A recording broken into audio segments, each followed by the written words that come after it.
జగిత్యాల జిల్లా నుంచి ఇవాళ ప్రధాన వార్తలు ఒకసారి పరిశీలిస్తే అసెంబ్లీలో బడ్జెట్ ప్రవేశపెట్టిన సందర్భంగా జగిత్యాల జిల్లా అధ్యక్షులు విద్యాసాగర్ రావు రాష్ట్ర ప్రభుత్వ తీరుపై బడ్జెట్ పైన తీవ్ర స్థాయిలో విమర్శలు గుప్పించారు. ఎందుకంటే బడ్జెట్లో మహిళలకు సంబంధించి ఎటువంటి ఊసేయలేదు. అలాగే మహిళలకు 2,500 రూపాయలు ఇస్తా అని చెప్పినప్పటికీ అది ఇప్పటివరకు నెరవేర్చలేదు. తులం బంగారం హామీకి సంబంధించి ఏమైంది, అలాగే ఇటు స్కూటీలు ఇస్తా అని చెప్పారు. అలాగే విదేశాలకు వెళ్ళే వారికి పూర్తి స్థాయిలో విద్యార్థులకు అలవెన్స్లు అలాగే వారికి సంబంధించి అన్నీ కూడా భరిస్తామని చెప్పి ఏ ఒక్క హామీ నెరవేర్చని ఈ బడ్జెట్ అంతా కూడా తప్పుల తరగతితో కూడిన బడ్జెట్. దీన్ని తీవ్రంగా ఖండిస్తున్నామని సందర్భంగా జిల్లా అధ్యక్షులు విద్యాసాగర్ చెప్తూనే రానున్న రోజుల్లో కాంగ్రెస్ ప్రభుత్వ తీరును ఎండగడతామని సందర్భంగా చెప్పడం జరిగింది.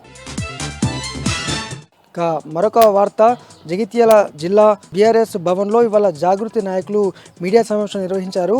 అసెంబ్లీలో బీసీ బిల్లు 2 ప్రవేశపెట్టడానికి సంబంధించి ఎమ్మెల్సీ కవిత గారి చొరవనే మొదటి నుంచి ఎమ్మెల్సీ కవిత గారు బీసీ బిల్లుల కోసము పోరాడుతున్నారు. ఎన్నో సమావేశాలు ఏర్పాటు చేశారని ఈ సందర్భంగా చెప్తూనే ఈ పూర్తిగా జాగృతి విజయం అని కూడా ఈ సందర్భంగా చెప్పడం జరిగింది.